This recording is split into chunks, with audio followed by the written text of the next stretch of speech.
తాకట్టులో ఉన్న బంగారాన్ని విడిపించి ఆ రోజున్న మార్కెట్ ధర కట్టి మిగిలిన డబ్బును మీకు అందిస్తుంది ఎస్వీఎస్ గోల్డ్. నమస్కారం, వెల్కమ్ టు ఐ డ్రీమ్. ధర్మ మార్గం విత్ విజిత కార్యక్రమానికి స్వాగతం.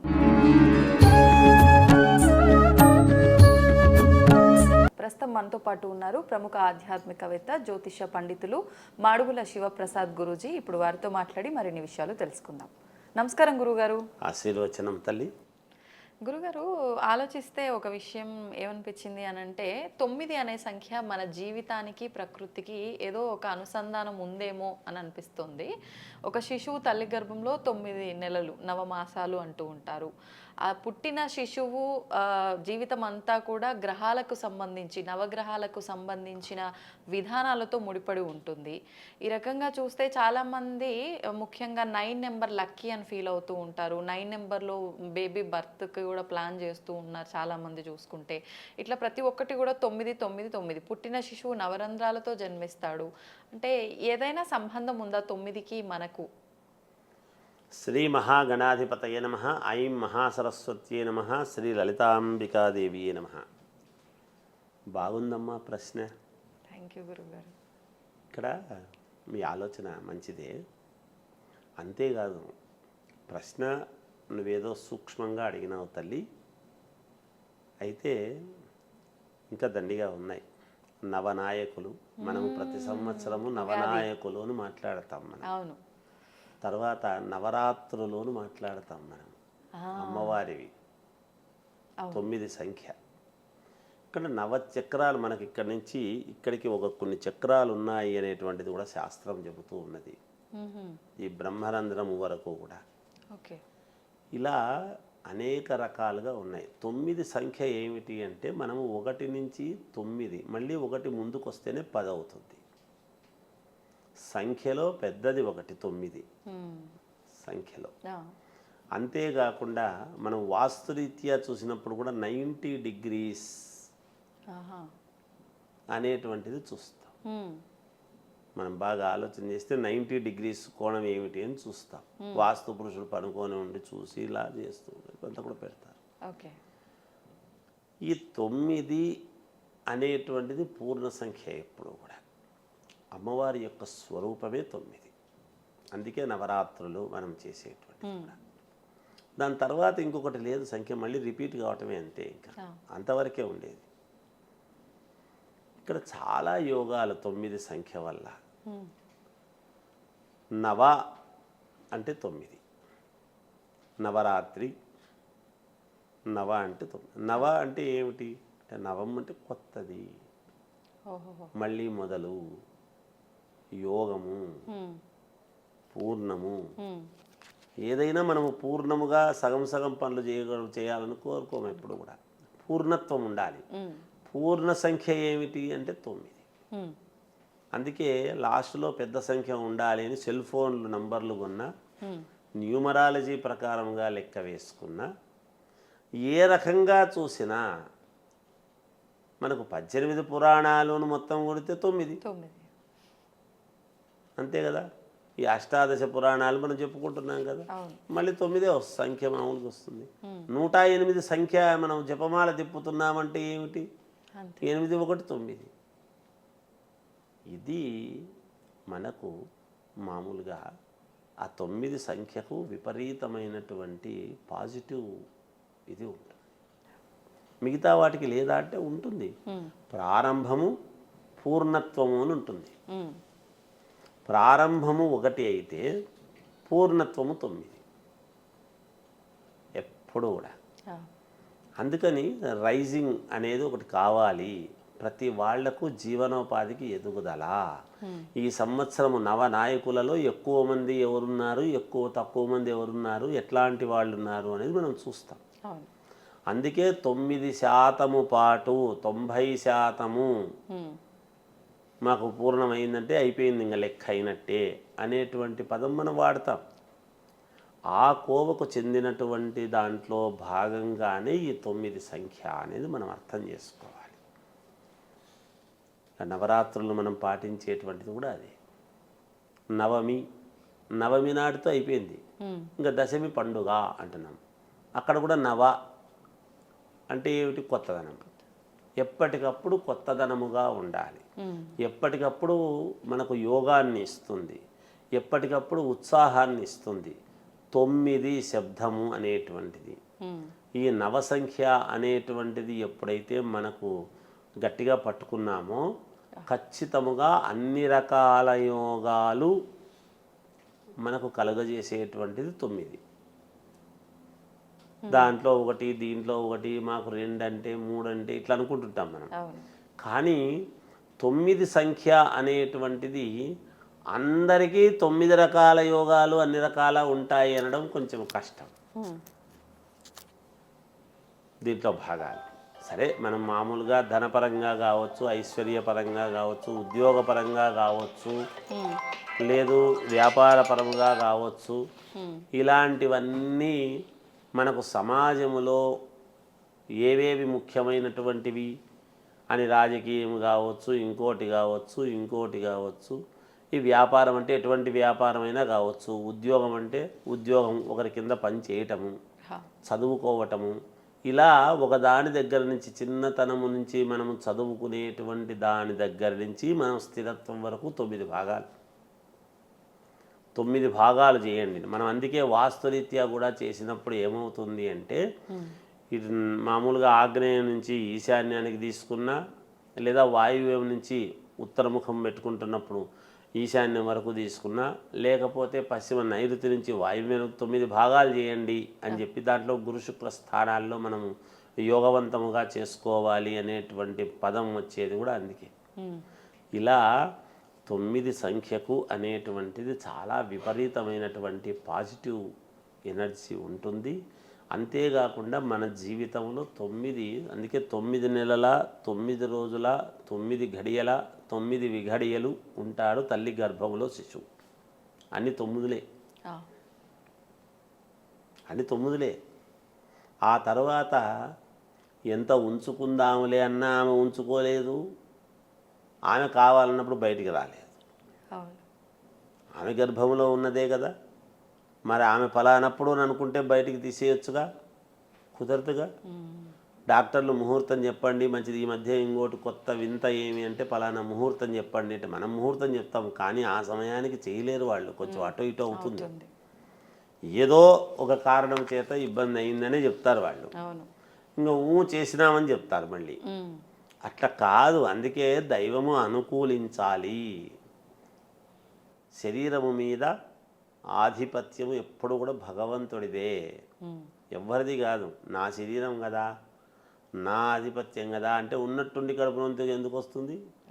అప్పుడు ఏదో ఫుడ్ ప్రాబ్లము, వాటరు తేడా అని చెప్తుంటాం మనం, ఏదో మనం అనుకుంటాం అంతే మనస్సుకు. అవి ఎన్ని తేడాలు ఉండినా బతికించిన వాడు ఉన్నాడు, అన్ని అవలక్షణాలు ఉండేటువంటి వాడు, వానికి ఆయుర్దాయం ఉంది అంటే భగవంతుడు ఉంచితే ఉంచాలనుకుంటే ఉంచుతాడు. ఏ రోగము లేనటువంటి వాడు తీసేయాలంటే తీసేస్తున్నాడుగా, జరుగుతుంది కదా. అందువలన దీని మీద ఆధిపత్యము అనేటువంటిది ఎప్పుడూ కూడా మనకు నవనాయకులు 9 గ్రహాలు, వీటిని బట్టి వీటి యొక్క అనుకూలాన్ని బట్టి ఈ 9 సంఖ్య అనేటువంటిది అమ్మవారి స్వరూపము, మూలము, బీజము, అమ్మవారి యొక్క ఇది కాబట్టి అందువలననే ఈ 9కి అంత ప్రాధాన్యత అనేటువంటిది ఉంది అని మనం తెలుసుకోవాలి. కాశీలో కూడా 9 సంవత్సరాలు 9 నెలలు లేకపోతే 9 రోజులు ఉండాలి అని కూడా అంటూ ఉంటారు కదా గురువు అంటారు. కాశీ కొన్ని కొన్ని పుణ్యక్షేత్రాలలో ఈ 9 రోజుల పాటు 9 రోజులు ఉండటము కానీ, లేదా 9 నెలలు ఉండటము కానీ, 9 సంవత్సరాలు ఇట్లా కొన్ని మనం మామూలుగా ఇవి పెట్టుకున్నాం అన్నమాట. అలా కనీసం 9 గంటలు ఇంకా చివరికి మేము ఉండలేము అన్నప్పుడు 9 అంటే పూర్ణత్వం అక్కడ, ఎందుకంటే అక్కడికి పూర్ణమవుతుంది అని. ఆ పూర్ణత్వం కావాలనే కదా ఎవరైనా కోరుకుంటాం మనం. పూర్ణత్వం లేకుండా ఏది అసంపూర్ణంగా చేయాలని కోరుకోముగా. అందుకనే మనం గణపతి నవరాత్రులు చేసినా 9 రోజులు చేసి అది మళ్ళీ 11వ రోజు అట్లా తీసేయడం చేయడం జరుగుతుంది. అలాగే అమ్మవారిది నవరాత్రులు చేస్తున్నాం. అందుకే గుప్త నవరాత్రులు, వారాహి నవరాత్రులు అని, శరన్నవరాత్రోత్సవాలని, గణపతి నవరాత్రులు అని, ఇలా నవరాత్రులు. నవ అంటే ఏమంటే కొత్తగా, నూతనము, నూతనోత్సాహము, పూర్ణత్వము అనేటువంటిది ఇదంతా కూడా జరుగుతుంది. మానవుడి యొక్క ఇదే మనము తలకాయ దగ్గర నుంచి ఒక్కసారి కింది వరకు చూసినప్పుడు 9 సంఖ్య. ఈ తల దగ్గర నుంచి ఇలా కిందికి 9 ఎందుకు వస్తుంది? వాడు ఇలా వంగి నిలబడితే తల దగ్గర నుంచి కిందికి అంటే పూర్ణ సంఖ్య. స్త్రీ కావచ్చు, పురుషుడు కావచ్చు. అందుకనే ఎంత ఎదిగినా ఒదిగి ఉండు అని చెప్పాడు సంగతి. ఎందుకు? తల వంచుకొని జాగ్రత్తగా జీవితాన్ని గడుపుకున్నటువంటి వాడి వ్యక్తిత్వము తల ఎత్తుకొని ఉండేట్టుగా ఉంటుంది. 9 సంఖ్యను మనం ఆదర్శంగా తీసుకోవాలి. 9 ఇలా చుట్టి ఇలా కిందికి అంటూ ఉన్నాం. ఇప్పుడు తల ఉంచుకొని ఒక మనిషిని నిలబడితే 9 ఆకారం వస్తుంది. అంటే నఖశిఖ పర్యంతము అనేటువంటి పదం ఎక్కడి నుంచి వచ్చింది? అంటే పూర్ణత్వము. ఆయన మూర్తీభవించినటువంటి పుణ్యమూర్తయ్య అని అంటామాడు. మనం వ్యక్తిత్వం కలిగినటువంటి మనిషి. ఎక్కడి నుంచి వస్తున్నాయి ఇవి అంటే వాడికి ఈ పూర్ణత్వముగా ఉండాలి. మరి మిగతా సంఖ్యలన్నీ శరీరంలో లేవా అంటే ఉంటాయి. వాడు ఒకటిగా ఉండాలనుకోన్నా 2గా ఉంటాడా, ద్విస్వభావి అయి ఉంటాడా, లేదా 3 రకాలు అని 3 ఇదిలో ఉంటాడా, లేదా 4లాగా ఉంటాడా, లేదా 5 ఇదిలో ఉంటాడా, 6లో 7లో ఉంటాడా? కాదు, పూర్ణత్వముగా 9 కలిగి ఉంటాడా? యోగాలు అన్ని రకాల యోగాలు కలిగిన వాడై ఉంటాడా అనేటువంటిది ఆలోచన చేసుకోవాలి మనిషి. అంత ప్రాధాన్యతతో కూడుకొని ఉన్నటువంటిది 9 సంఖ్య. మనం నిలబడి ఇలా తల ఉంచుకొని భగవంతుడి దగ్గర ఇలా నిలబడతాము కదా కాసేపు. దేవుడి దగ్గరికి వెళ్ళిన తర్వాత అప్పుడు ఎలా ఉంటుంది మానవుడి ఆకారం అంటే 9 సంఖ్య. అంటే ఎంత నువ్వు గొప్పవాడివైనా భగవంతుడు అమ్మవారి ముందు నువ్వు తల ఉంచుకొని ఉండాల్సినటువంటి వాడు పూర్ణత్వం వస్తుంది. అంటే దైవాన్ని పట్టుకో, నీకు పూర్ణత్వం వస్తుంది.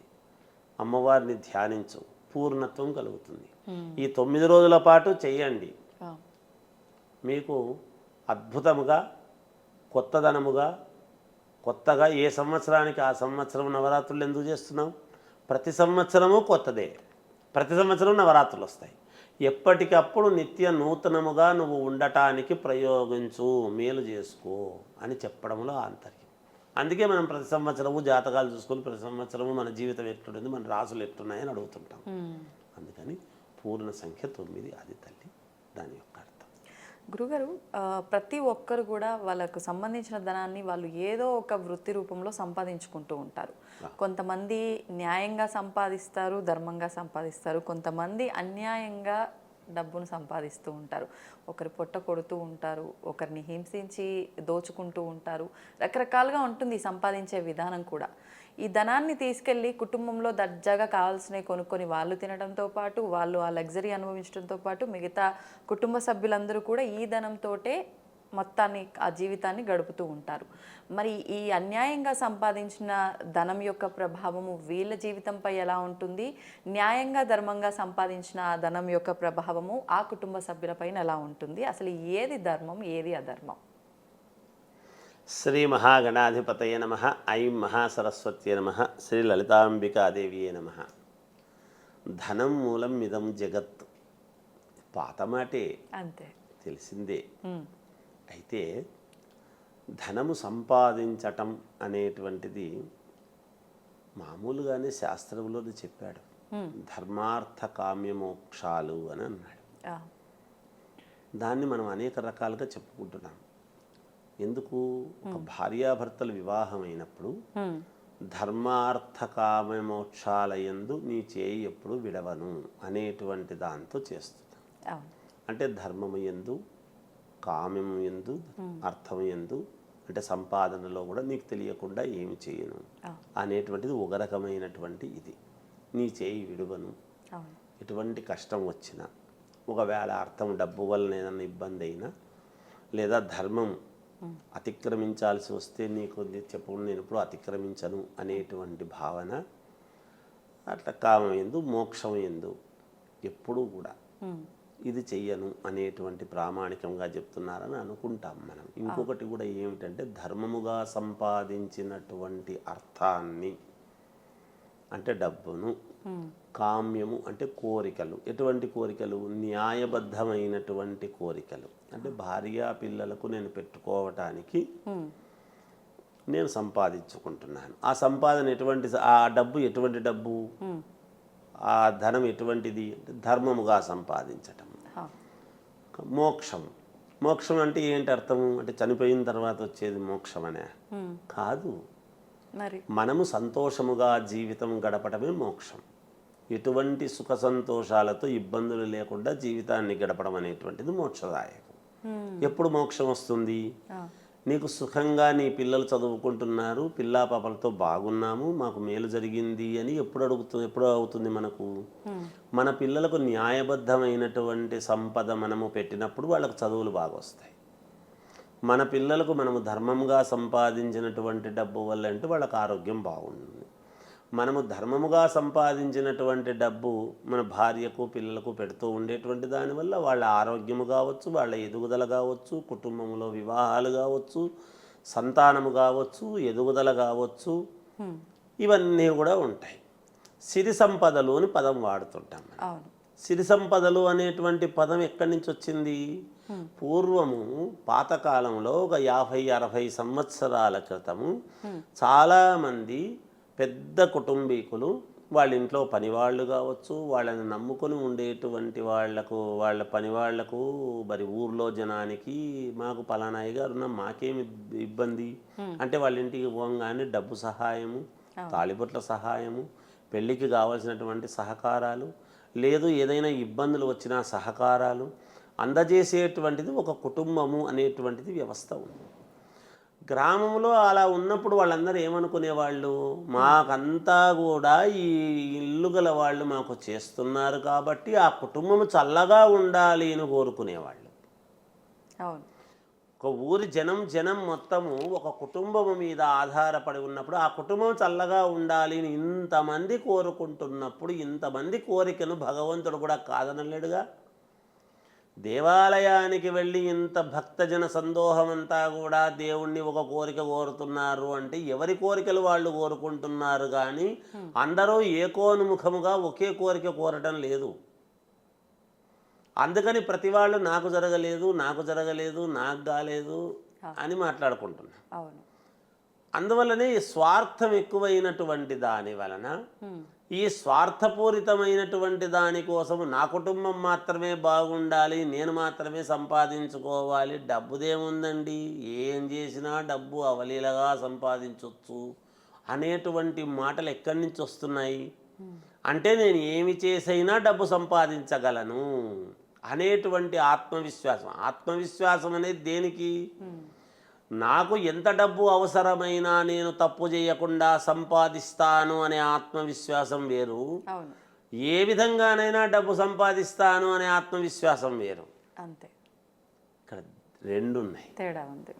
అవలీలుగా మనము చాలా దీన్ని నిగూఢంగా ఆలోచన చేస్తే ఎంత ఇబ్బందులు ఉండినా, ఎంత కష్టకాలము వచ్చినా నేను ఇది చెయ్యను అని నిబద్ధతతో బ్రతికినటువంటి వాడికి కష్టాలు ఉంటాయి. ఎందుకు? భగవంతుడు చాలా రకాలుగా ఇస్తాడు మనకు. ఒక దీక్ష కానీ ఒక ఇంకోటి కానీ మనం తీసుకోవాలి అని ఒక తదేక దృష్టితో అనుకున్నప్పుడు కొన్ని అడ్డంకులు కలుగజేస్తాడు. నేను చేద్దామనుకో ఇంటి గురుగారు ఈ అడ్డంకి వచ్చింది, ఇది చేద్దామని మొదలు పెడదామనుకుంటే ఈ అడ్డంకులు వస్తున్నాయి. ఎందుకో అనుకున్నప్పుడల్లా అడ్డంకులు వస్తుంటే చేసేది మంచిది కాదేమో అని మానేస్తున్నాను అనుకుంటారు.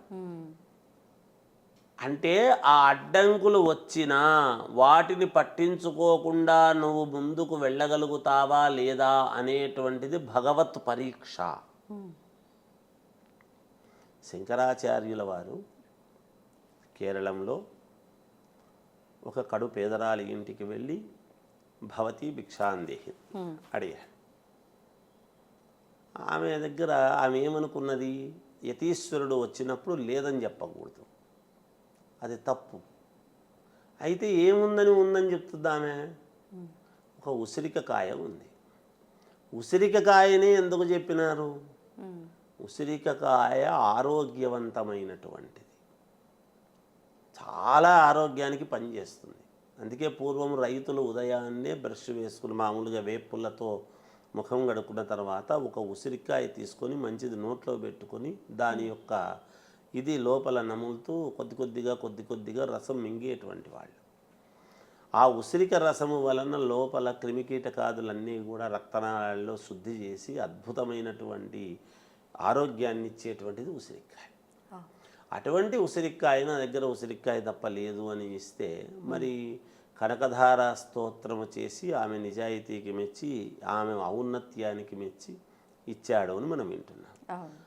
ఆయన షడ్రసోపేతమైన భోజనమే తెప్పించుకోవచ్చు కదా అమ్మవారితో, ఆమెను అడగడం ఎందుకు అంటే ఒకరి కర్మ ఒకదెగాలి అన్నప్పుడు ఇంకెవరో వచ్చి చెయ్యాలి, ఒకరి కోసం ఒకరు పాటు పడాలి.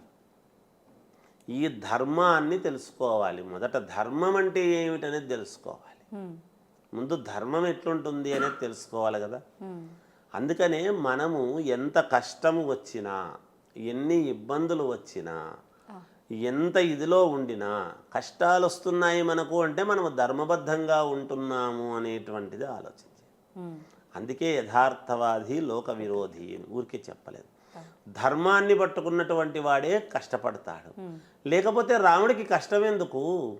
రాజు కదా, ఐశ్వర్యం ఉంది కదా, ఆయనే రాజు, కావాల్సినన్నీ ఉన్నాయి. ఆయన ధర్మాన్ని పట్టుకున్నాడు కాబట్టే అడవులకు వెళ్ళాల్సి వచ్చింది.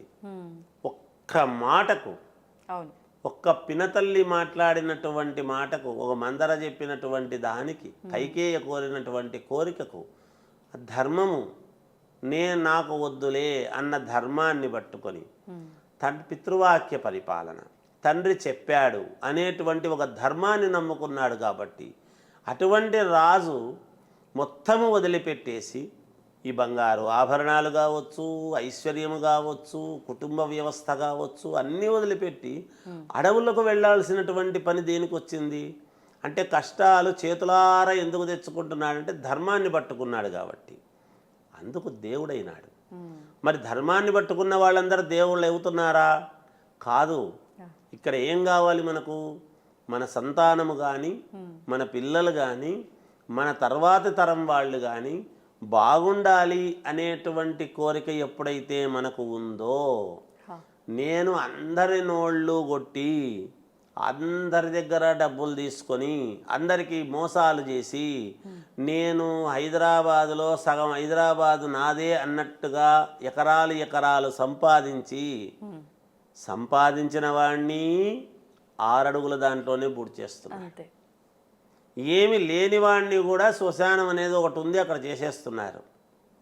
ఏమి సంపాదించని వాడికి కూడా ఇంకేమిటి లాభము? ఎంత పెట్టిపోయినావు అంటే ఎంత పెట్టిపోతామో అంత తరతరాలు సంపాదించినటువంటి దాన్ని బట్టి డబ్బులున్న వాళ్ళు అని అవుతారేమో కానీ ధర్మాత్ముడు అనేటువంటి పదము అనిపించుకోవటానికి చాలా కష్టపడాలి. అది రావాలి కదా. అది రావాలి అంటే పాటించాల్సింది ఏమిటి? డబ్బున్న వాడిని ధర్మాత్ముడు అని అనరు. ఎంతమందికి ఏం చేశాడు అనేటువంటిది తెలుస్తుంది. తర్వాత ఇతని కుటుంబం ఎలా ఉంది, ఎలా జీవిస్తున్నారు, ఎలా సమస్యలు లేకుండా ఉన్నారు, అనారోగ్యము అనేటువంటిది లేకుండా ఉన్నవాళ్ళు ఉన్నారా లేదా అనేది చూస్తారు. ఇవన్నీ కూడా ఉంటాయి కదా. ఇవన్నీ తర్వాత తరాలకు కూడా మనము మూటగట్టుకోవాల్సింది ఏమిటి అంటే ధన సంపద కంటే కూడా పుణ్య సంపద అనేటువంటిది మూటగట్టుకోవాల్సిన అవసరం ఉంటుంది. ఈ ధన సంపదతో మూటగట్టుకున్నటువంటి మూట పైకి రాదు తనతో పాటి. పుణ్య సంపద అనేటువంటి మూట మాత్రము తనతో పాటి తీసుకువెళతారు. అది పైన చూస్తారు. పైన కదా చూసేది, అయిన తర్వాత ఎవడెలా పోతే ఏముంటుంది. ఇప్పుడు మనం అవన్నీ అనుభవించలేదు కదా రాజభోగాలు. మనతో పాటు ఉండేవాడు సాటివాడు బ్రహ్మాండంగా సంపాదిస్తున్నాడు ఉన్నాడు కదా అని అనుకుంటున్నారు. ఈ భోగాలు భౌతికమైనటువంటి భోగాలు భోగాలే కాదు. వాస్తవానికి ఆలోచన చేస్తే ఇవన్నీ మన పుట్టుకతో వచ్చాయా? లేదు. పక్కవాడింట్లో ఉంది, మన ఇంట్లో ఉండాలి. పక్కవాడికి ఫారిన్ కార్ ఉంది, మనకు ఉండాలి. పక్కవాడు 3 అంతస్తులు బిల్డింగ్ కట్టాడు, మనం వాడు ఎట్లా కట్టినాడు అనేది ఆలోచన చెయ్యం. వాడు కట్టాడా లేదా, మనం 3 అంతస్తులు కట్టాలి అనేదానికి లోబడి సమాజము వెళుతున్నంత వరకు ఇలానే ఉంటుంది. ఎవరి కోసమో కాదు, మన ధర్మము కోసం మనం. ఏమిటి, మన పిల్లలకు మేలు జరగాలి. ఇంట్లో భార్య పిల్లలు రోజు హాస్పిటల్స్ చుట్టూ తిరిగేటువంటి బాధ మనకు ఉండొద్దు అనుకుంటే ధర్మం కావాలి. పోతుంటామండి, డబ్బుంటే ఏమైనా చేసుకోగలం అంటే డబ్బులు కాదు, హాస్పిటల్సే ఊరూరునా పెట్టినటువంటి వాళ్ళు మెయిన వాళ్ళు కూడా సమస్యలు వస్తే డబ్బుంది కదా అని డబ్బున్నవాడు హాస్పిటల్కి పెడతాడు. కానీ హాస్పిటల్సే ప్రతి ఊర్లోనూ ప్రతి దేశంలోనూ పెట్టిన వాళ్ళు ఉన్నారు కదా, మరి వాళ్లకు లేవా సమస్యలు? వాళ్ళు ఎందుకు దేవుణ్ణి మొక్కుతున్నారు? ఎంతమందికి ఉచితంగా చేస్తున్నారు? ఎంతమందికి పోనీలేని తక్కువకు చేస్తున్నారు? కార్పొరేట్ వ్యవహారంలో పడి అంతకంత ఇంత సంపాదించాము కదా, పుణ్య సంపదను ఎక్కడో చోట మళ్ళీ చేయాలి కదా, ఆ పుణ్యాన్ని సంపాదించుకోవాలి కదా అని మళ్ళీ దేవాలయాలకు వాటికి వీటికి కొంత డబ్బునని ఎందుకు ఇస్తున్నారు అంటే వాళ్ళు చేయలేకపోయినా చేసే వాళ్ళకి ఇచ్చిన ఆ పుణ్యం దక్కుతుంది కదా అనేటువంటిది ఉంటుంది. అందువలన ధర్మము అనేటువంటిది పట్టుకోవడము చాలా కష్టం. ధర్మము వీడి ఇంత ధర్మాన్ని నేను ఉన్నాను కదా నాకేమి లాభము అని అనుకొని ఎక్కడో ఒకచోట అధర్మం వైపు వెళ్ళాలి అని అనిపిస్తుంది. అలా వెళ్లకుండా ఉండగలిగినప్పుడే కదా గొప్పతనం. అంటే చెప్పడానికి ఏముంది గురుగారు, చాలామంది చెప్తారు కానీ అనుభవించే వాళ్ళకు తెలుస్తుంది కదా బాధ అని ఉంటుంది. అలా అనుభవిస్తున్నారు కాబట్టే ఇప్పుడు స్వార్థం నేను అనుభవించాలి అని అనుకుంటే కదా, నేను కష్టపడినా నేను ధర్మము తప్పను అనేటువంటి దాంట్లో నేను ఉంటే నేను పోయిన తర్వాత నా పిల్లలకు భగవంతుడు మేలు చేస్తాడు. వాడు పుణ్యంతో సంపాదించుకోగలుగుతాడు. నేను సంపాదించి నా పిల్లలు తరతరాలు తినాలి అని ఎప్పుడైతే నేను పెడతానో దాంట్లో వాడు భాగస్థుని చేస్తున్నాం. మనము తెలియకుండానే మనతో పాటి వాణ్ణి మన పిల్లలను మనము అపామార్గములోకి దానికి వారసుని చేసుకుంటున్నాం. మన పుణ్య సంపదకు కాకుండా అధర్మ సంపదకు నేను వారసుని చేసుకున్న వాడిని అవుతాను. ఈ ధర్మము తెలుసుకొని మనం చేసుకొని కష్టపడి చేసుకోవాలి. వచ్చిన దాంట్లో తృప్తి ఉండాలి.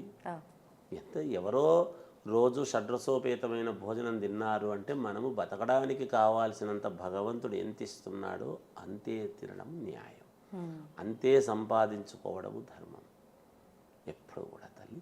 అలా ధర్మాన్ని గనక చేసుకోగలిగితే అందరూ బాగుంటారు, అన్ని రకాల బాగుంటారు. అందుకే ధర్మార్థకామే మోక్షాలు అంటే మోక్షం అంటే ఏదో పోయిన తర్వాత వచ్చేదని కాదు. పోయిన తర్వాత మోక్షమే వస్తుందో నరకమే వస్తుందో అనేటువంటిది మనం చేసుకునే దాన్ని బట్టే ఉంటుంది. కానీ ఇప్పుడు సంతోషంగా ఉన్నారా లేదా, ఎవరికి తృప్తి ఉండడం లేదు. నా కొడుకు, నా కోడళ్ళు, నా అల్లుడు, బిడ్డ, నాకు సంబంధించినటువంటి వాళ్ళతో నేను తృప్తిగా కూర్చొని భోంచేస్తున్నానా లేదా అంటే భోజనమేనా ముఖ్యము అంటే కాదు, మనకు వచ్చిన దాంట్లో తృప్తిగా ఉంటున్నామా లేదా అనేటువంటి ఆలోచనతో చూసుకోవాలి. అంతేగాని ఏదేదో చేసి వాడేదో అన్న బాగున్నాడు అని తమ్ముడు ఏడిచి, తమ్ముడు బాగున్నాడే అని అన్న ఏడిస్తే, లేదా పక్కనవాడు బాగున్నాడని మనం ఏడిచి అలా ఉండకూడదు. ఇలాంటివే ఎక్కువ సమాజంలో. అలాంటివి ఉండకుండా ఎప్పుడైతే మనం చేసుకుంటామో తప్పకుండా భగవంతుడు ఎప్పుడూ ఉంటాడు. కాలమని మనం కాలము పాడుకాలం అండి, అప్పుడు పూర్వకాలం చాలా మంచిదండి, ఇప్పుడు కాలం చెడ్డదండి అని మనం తొందరగా కాలం మీద తోసేస్తాం. ఆ రోజు 24 గంటలే ఉంది. ఆ రోజు సూర్యుడు ఉదయిస్తున్నాడు. మనం 100 సంవత్సరాలు 200 సంవత్సరాల క్రితం కూడా మన ముత్తాతలు వాళ్ళు రోజు సూర్యుడు ఉదయించినప్పుడు లేచారు, సాయంకాలం రాత్రి పడుకున్నారు, లేచారు. కాలంలో ఎప్పుడు తప్పు లేదమ్మా. కాలాన్ని మనము కలుషితము చేశాము, మన బుద్ధి కలుషితము చేసింది. పంచభూతాలు అప్పుడు ఉన్నాయి, ఇప్పుడు ఉన్నాయి. పంచభూతాలను సైతం మనం కలుషితం చేస్తున్నాం, అయినా అవి మనకు మేలే చేస్తున్నాయి. ఆ మంచిని మనం ఎంత మాత్రం తీసుకుంటున్నాము అనేది మనము పాటించుకోవాల్సినటువంటి విధి విధానము ఉంటుంది తల్లి.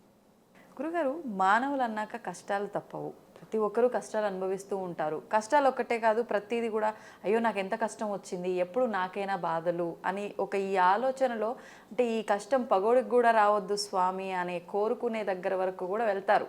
మామూలప్పుడు విడిగా అయితే పక్కోడు మంచి ఎవడు కోరుకోడు, కానీ వీడి సమస్యలో ఉన్నప్పుడు మాత్రం ఇదే పెద్ద సమస్య అన్నట్టుగా భావించి అలా మాట్లాడుతూ ఉంటారు. దీనివల్ల ఆలోచనలు పెరిగిపోతూ ఉంటాయి, లేని కొత్త కొత్త ఇంకా ఇబ్బందులన్నీ నెత్తిపైన వేసుకుంటూ ఉంటారు. అసలు ఎందుకు అంటే ఈ ఆలోచన విధానంలో తప్పుందా, నాకే కష్టాలు ఉన్నాయి ఎవరికి లేని నేనే ఎక్కువగా భరిస్తున్నా అనేది నిజంగానే మానవులకి కష్టాలు ఉన్నాయంటారా? వీటి నుంచి బయటపడే పరిష్కారం ఏదైనా ఉందంటారా? దాని గురించి వివరించండి. శ్రీ మహాగణాధిపతయే నమః. ఐం మహాసరస్వత్యే నమః. శ్రీ లలితాంబికాదేవియే నమః. మానవులు కష్టాలు పడుతూ ఉంటాయి, సహజం. మానవ జీవితం అన్న తర్వాత ఒడిదుడుకులు, సముద్రం అన్న తర్వాత అలలు. అలలు లేని సముద్రం ఉంటుందా? ఉండదు. అది హూంకరించి ఇంకేమైనా మన మీదకి వస్తుందేమో అన్నట్టుగా వస్తుంది, మళ్ళీ వెనక్కి వెళుతూ ఉంటుంది. అవును గురుగారు. మానవ జీవితంలో కూడా ప్రతి వాళ్ళు కూడా అమ్మ ఎంత చెట్టుకంత గాలి, ఎవరికి తగినటువంటి సమస్యలు వాళ్లకు. బట్ సమస్యలు లేని వాళ్ళంటూ లేరు. ఎంత డబ్బులు ఉండినా, కోటాను కోట్ల రూపాయలు ఉండినా సమస్యలు ఉంటాయి. నిత్యం ఏదో ఒక సమస్యతోనే తలమానికమై చూసుకుంటూ ఉంటారు. పోనీ పేదవాళ్లకు లేవా అంటే పని దొరకదేమో, పోనీ దొరికినటువంటి పనికి సరిగ్గా సమయానికి డబ్బులు ఇస్తారో ఇవ్వరో. డబ్బులు ఇస్తే ఒకవైపు అన్నీ పెరిగిపోయి కొనలేకపోతున్నామే అనేటువంటి ఆలోచన, ఏదో ఒక రకమైనటువంటి సమస్య. కానీ సమస్య ఉన్న ప్రతి వాళ్ళు ఏం చేస్తామంటే, నేనైతే ఈ సమస్యలన్నీ తట్టుకొని నిలబడగలిగినాను కానీ ఇంకొకరైతే ఉండలేరు. ప్రపంచంలో ఎవ్వరికీ లేని కష్టాలు ఎవ్వరు అనుభవించినటువంటివి నేను ఒక్కనే అనుభవిస్తున్నాను. ఎందుకు నాకే ఇట్లా జరుగుతుంది? నేను ఇంత దైవాన్ని ఆరాధిస్తాను కదా, ప్రతిరోజు దేవాలయానికి వెళతాను కదా, ప్రతిరోజు నేను ధ్యానంలోనే ఉంటాను కదా, ఆరాధిస్తూనే ఉంటాను కదా, స్వామిని స్మరిస్తూనే ఉంటాను కదా, ఇన్ని పూజలు చేస్తాం కదా, చెప్పినవన్నీ ఎవరు చెప్పినా ఎవరిది తప్పు పట్టకుండా ఎవరు ఏది చెప్తే అది చేస్తూనే ఉన్నాను కదా, ఇంకెక్కడికని చెయ్యను, ఎంతని చెయ్యను అని అనుకునేటువంటి వాళ్ళు ఇలా అనేక రకాల వాళ్ళు ఉంటారు. మనస్సుకు క్లేశం అంటే బాధ, లోపల ఒక క్షుద్బాధ, కడుపులో ఒక రకమైనటువంటి ఆవేదన, కోపము, జిగుప్స, పనులు తొందరగా కావటం లేదే, ఒకవేళ అయితే ఆ పని కనుక అయింది అంటే నాకు నా కుటుంబానికి మేలు చేసుకోగలిగినటువంటి వాడిని అవుతాను.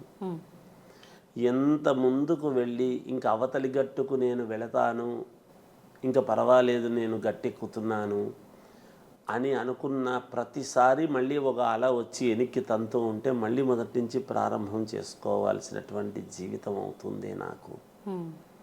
ఎందుకు తండ్రి నాకు ఈ బాధ? అందరూ జాతకాలు చెప్తున్నారు, ఎంతోమందిని అడుగుతున్నాము, అందరూ చెప్పినవి చేసుకుంటున్నాము, బట్ అయ్యగారులనేమి తప్పుపట్టడం లేదు. ఎందుకంటే ఏదో చెప్పారు, మన కర్మ ప్రారంధము బాగలేనప్పుడు ఒకరిని అనుకుని ఏం లాభము. కానీ అనేక రకాలుగా చేసుకుంటూ ఉన్నాము. ఇన్ని రకాలుగా చేస్తున్నా కూడా ఎందుకు మాకు ఇట్లా జరుగుతుంది? మేము ఏమి పాపం చేసినాము? పితృదోషాలు అన్నారు, పితృదోషాలు క్లియర్ చేసుకున్నాం. జాతక రూపేణ తప్పులున్నాయన్నారు, సవరించుకున్నాము, ఒకవేళ చేసుకున్నాము. నిత్య దీపారాధన, నిత్యము ఆరాధన, దైవారాధన అని అనుకున్నాము, అది చేసుకుంటున్నాము. ఇంట్లో శుచి శుభ్రత అంటున్నారు, సరే మాకు వీలైనంత వరకు పిల్లలు స్కూలుకు వెళ్ళటము, పంపించుకోవటము, చేసుకోవటము, భార్యకు అనారోగ్య పరిస్థితులు, లేకపోతే చేతగానితనము, లేకపోతే ఇంకొకటో బాగున్నా ఏదో సర్దుకొని చేసుకుంటూనే పోతున్నాము. అవును. పురుషుడు మగవాళ్ళు ఉద్యోగానికి పోయినా, లేదా ఆడవాళ్ళు కూడా ఉద్యోగానికి పోయినా, ఇంట్లో పెద్దవాళ్ళు ఉంటే పెద్దవాళ్ళను చూసుకుంటూ ఇలా చెప్పుకుంటూ పోతే అనేక రకాల కష్టాలు ఎన్ని రకాలుగా ఉంటాయో సమాజంలో అనేక రకాల వాళ్ళు ఉంటారు. ఆ, ఇలా ప్రతి వాళ్లకు కూడా ఒక బాధ లోపల ఏదో ఒక రకమైనటువంటిది. మనం ఒక పదార్థాన్ని మిక్సీలోకి వేసి, మనం అన్నీ ఘన పదార్థాలన్నీ వేస్తాం. అవును. అన్ని రకాల పదార్థాలు వేస్తే మిక్సీలో ఏమవుతుంది అంటే ఒక నూర్ణమై ఒక ముద్దలాగా తయారవుతుంది. అంతే. అలా కడుపులో అన్ని రకాల సమస్యలు ఉండి లోపల ఒక బాధ అనేది ఒకటి వస్తుంది. ఆ బాధలో నుంచి తీసుకునేటువంటి నిర్ణయము చాలామంది అపామార్గంలో తీసుకోవటం కానీ, లేదా ఇది ఇక చాలిద్దాం ఈ తను ఎందుకబ్బా, ఇంకా మనం ఈ కష్టాలు పడలేకపోతున్నాము, ఈ అప్పులు కట్టలేకపోతున్నాము, ఇక్కడో పొరపాటు జరిగింది, 10 రూపాయలు తీసుకుంటే ఈ పొద్దు 1,00,000 రూపాయలు, 10 రూపాయలు ఎక్కడ, 1,00,000 రూపాయలు ఎక్కడ వడ్డీలు కట్టడం, ఏదోటి కలిసి వస్తుందిలే, బాగుంటుంది కదా అనే ఉద్దేశంతో అప్పు చేసుకుంటే వ్యాపారం కాస్త ఇదయింది, లేదా ఇంకోటి ఇదయింది, లేదా తెలిసిన వాళ్ళని ఇప్పిస్తే వాళ్ళు మోసం చేశారు. ఇలా ఉండి ఇబ్బందులు పడుతూ ఉంటాం. ఈ చిన్న మెలిక అనేది ఒకటి ఉంటుంది ఎప్పుడూ కూడా. ఇక్కడ దీంట్లో ప్రతి వాళ్ళు కోల్పోతున్నది ఏమిటి అంటే, మనకు అప్పుడు ఎవరికైనా కూడా అమ్మా, ఎవరు వచ్చి నువ్వు ఇది మర్చిపోతున్నావు, నువ్వు ఇట్లా చేయి అట్లా చేయి అని చెప్తేనే కదా కొంతవరకు చేస్తున్నారు. కానీ సరి అయినటువంటి సమయంలో సరైనటువంటి ఆలోచన అనేటువంటిది అవసరం. సమయానికి తగినటువంటి ఆలోచన చేసుకోవాల్సిన అవసరము మనకే ఉంటుంది. ఒక్కోసారి మన పక్కనే ఉంటుంది, మొత్తం వెతుకుతూ ఉంటాం. ఇది ఎక్కడ పెట్టానో తెలియటం లేదు, ఎక్కడ పెట్టామో తెలియటం లేదని మళ్ళీ దాన్ని అరే ఇక్కడే పెట్టాను కదా గుర్తొచ్చింది అని తర్వాత తెలుసుకుంటాం. అలా చేసుకునేటువంటి వాటిల్లో దృఢ సంకల్పము అనేటువంటిది ఉండాలి. ముందు సెల్ఫ్ కాన్ఫిడెన్స్ అనేటువంటిది చాలా అవసరం. ఎవరు ఆత్మవిశ్వాసం అనేటువంటిది ఎవడికి వాడికి ఉండాలి. నేను ఖచ్చితముగా సాధించగలను.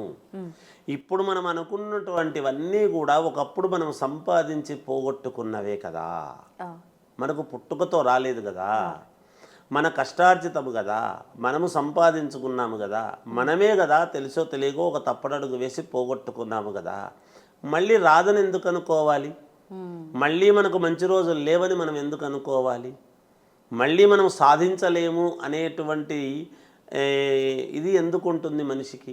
ఖచ్చితముగా ఆత్మవిశ్వాసం అనేటువంటిది చాలా అవసరము ప్రతి వాళ్లకు కూడా. ఒక కూలివాడు ఇక్కడ ఈ బిల్డింగ్ పూర్తి పని అయిపోతే ఈ బిల్డింగ్తో అయిపోయింది కదా నా జీవితం అని అనుకోడు కదా, ఇంకొకరు ఎవరో పిలుస్తారు, ఇంకో చోటికి వెళ్ళి కూలి పనికి వెళ్తారు.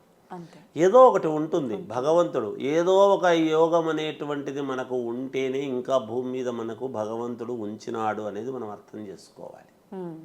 మన వల్ల ఏ ఉపయోగము లేదు అంటే ఎప్పుడో తీసేస్తాడుగా. అంతే. మనము కావాలనుకుంటే వచ్చినటువంటి జీవితము కాదు, వద్దనుకుంటే వెంటనే పోయేది కాదు. ఆయనకు తెలుసు ఎప్పుడు మనము పుట్టాము అనేది మన చేతుల్లో లేదు, ఎప్పుడు పోతామనేది మన చేతుల్లో లేదు. మన చేతుల్లో ఉండేటువంటిది ఏమిటి? మన నడవడిక, మన ప్రవర్తన, మన సిస్టమ్, మన బుద్ధి, మన యొక్క ఆలోచన. మనము ఎప్పుడైతే ఆత్మవిశ్వాసముతో తప్పకుండా ఎంతమంది ఎదురైనా, కాలమే ఎదురీదినా కాలపురుషుడు అనేటువంటి వాడు ఉంటాడు ఎప్పుడు కూడా. కాలభైరవుడు అని పరమేశ్వరుడి యొక్క ఇది. అందుకే కాశీక్షేత్ర నివాసంచ కాలభైరవ దర్శనం అన్నాడు. కాలభైరవుడు అంటే ఏమిటి? మనము కుక్క అని మనం చెప్పుకుంటున్నాం. కాలభైరవేశ్వరుడు అంటే దానికి తెలుస్తుంది, కుక్కకు ఇది ఏమిటి అనేది తెలిసిపోతుంది, ఎలాంటి ఇది వస్తుంది అని. అందుకనే ఇంటి యజమాని కొంచెం ఇబ్బంది పడుతున్నాడంటే దిగులుగా ఉంటుంది ఓ రోజంతా ముందే కుక్క. మా ఇంట్లో కుక్క చాలా దిగులుగా ఉందండి నిన్నటి నుంచి, ఏమో మరి దానికి తెలుసేమో అని అనుకుంటూ ఉంటాం మనం. ఈ జీవాలకు తెలుసు ఏమిటి అనేది. అందువలన కాలం చాలా గొప్పది, విలువైండేది. కనుక ఆత్మవిశ్వాసంతో తప్పకుండా మళ్ళీ మనము నేను ఖచ్చితముగా నేను నిలదొక్కుకోగలను అనేటువంటి మాట ఎవరో చెబితే కాదండి, మనకు మనము క్రియేట్ చేసుకోవాలి. మనము ఏది వచ్చినా ఇంతకంటే నన్ను చేసేది ఏమిటి, నా శ్రమ నాది తప్పదు అని మనము పంట ఎలా అయితే ఒక రైతు ప్రతి సంవత్సరము నాగలి సేద్యం చేస్తున్నాడు, పంట వేస్తున్నాడు, పండుతుంది, మళ్ళీ కోస్తున్నాడు, మళ్ళీ సేద్యం చేస్తున్నాడు, మళ్ళీ పంట వేస్తున్నాడు, మళ్ళీ కోస్తున్నాడు, పంట తీసుకుంటున్నాడు, అమ్ముకుంటున్నాడు, మళ్ళీ చేస్తున్నాడు. అంటే నేను ఎన్నిసార్లని చేసిన పని చేస్తాను అనుకోవడం లేదు ఒక రైతు, కానీ పంట దాని ద్వారానే వస్తుంది. మనల్ని మనం ఎన్నిసార్లైనా మలుచుకొని ఒక ఉన్నతమైనటువంటి స్థితికి ఎదగడానికి కావాల్సింది ఏదో ఆలోచన చేసుకొని ఆత్మవిశ్వాసంతో రేపు నేను ఖచ్చితంగా సాధించగలను అనేటువంటి ఇదితో మనము అమావాస్యను చాలా తేలిగ్గా తీసుకుంటాము, కొన్ని తిథులను చాలా తేలిగ్గా తీసుకుంటాము. ముఖ్యంగా నేను చెప్పేది ఏమంటే ఇటువంటి వాళ్ళందరికీ కూడా ఆత్మవిశ్వాసాన్ని కోల్పోకుండా మీకు ఇంట్లో పాజిటివిటీ, నెగటివ్ ఎనర్జీ అంతా పోయి పాజిటివ్ ఇదంతా కూడా రావాలి అని అనుకునేటువంటి వాళ్లకు ఒక్క ప్రయోగం ఉన్నది, అద్భుతమైనటువంటి ప్రయోగం. ఏమిటి? ఒక పసుపు పచ్చని గుడ్డలో కొంచెం కుంకుమ పసుపు వేసి 5 ఒక్కలు, 5 గవ్వలు, 5 పసుపు కొమ్మలు, 5 కాయిన్స్, ఒక నిమ్మకాయ కట్టేసి బాగా ముడేసి దానికి కాలభైరవుడి అష్టోత్తరము ఉంటుంది. ఆ కాలభైరవుడి యొక్క అష్టోత్తరము అనేటువంటి దాంతో కుంకుమ పసుపు వేసి ఆ మూట మీద పూజ చేసి దానికి అగరబత్తీలు తిప్పి అష్టమి నాడు, అది బహుళ అష్టమైనా కావచ్చు, శుద్ధం అష్టమైనా కావచ్చు, అష్టమి నాడు ఉదయాన్నే సూర్యోదయాత్ పూర్వం నిద్రలేచి ఆ సమయానికి అష్టమి ఉండాలి. సూర్యుడు ఉదయించిన తర్వాత అష్టమి వస్తే లాభం లేదు. సూర్యుడు ఉదయించే సమయానికి అష్టమి ఉండేటువంటి ఇదిగా చూసుకొని ఎప్పుడైతే అష్టమి నాడు ఈ యొక్క ఇది చేస్తారు, లేదు సాయంకాలమైనా చేయవచ్చును, అష్టమి ఉండాలి. ఎందుకంటే ఈ అష్ట కష్టాలు తీరిపోవటానికి అష్టమి నాడే. ఇది గనక చేసి ఇంటి గుమ్మానికి లోపలి వైపు కట్టుకున్నారు అంటే ప్రతి అష్టమికి 2 అగరబత్తీలు పొగ దానికి చూపించడం, మళ్ళీ అష్టమి నాడు మాత్రమే, శుద్ధ అష్టమికి ఇంకా మార్చే పనేం లేదు, దానికే చూపించడం. ఒక్కసారే చేసుకుంటే చాలు, ఒక అష్టమి నాడు మాత్రమే ఈ పని చేసి ఇంట్లో గుమ్మానికి లోపల వైపు కట్టుకుంటే ప్రతి అష్టమికి 2 అగరబత్తీలు పొగ చూపించాలి. అలా 8 అష్టములు గనక చూపించినారు అంటే వాళ్ళు జీవితంలో ఒక ఉన్నతమైనటువంటి స్థితికి చేరుకోవడానికి అవకాశము ఉంటుంది అని తెలియజేస్తూ. ఇప్పుడు అందులో నిమ్మకాయ కూడా ఉంచాం కదా గురుగారు, అది కుళ్ళిపోవటము అట్లా కుళ్ళిపోదు, ఎండిపోతుందా అంతే, కుళ్ళిపోదు. కుళ్ళిపోవడానికి మీరేం నీళ్లలో దానిలలో పెట్టలేదుగా, అంతే, ఒక గుడ్డలో కట్టి పెడుతున్నాం అంతే. ధన్యవాదాలు గురుగారు. జయోస్తు.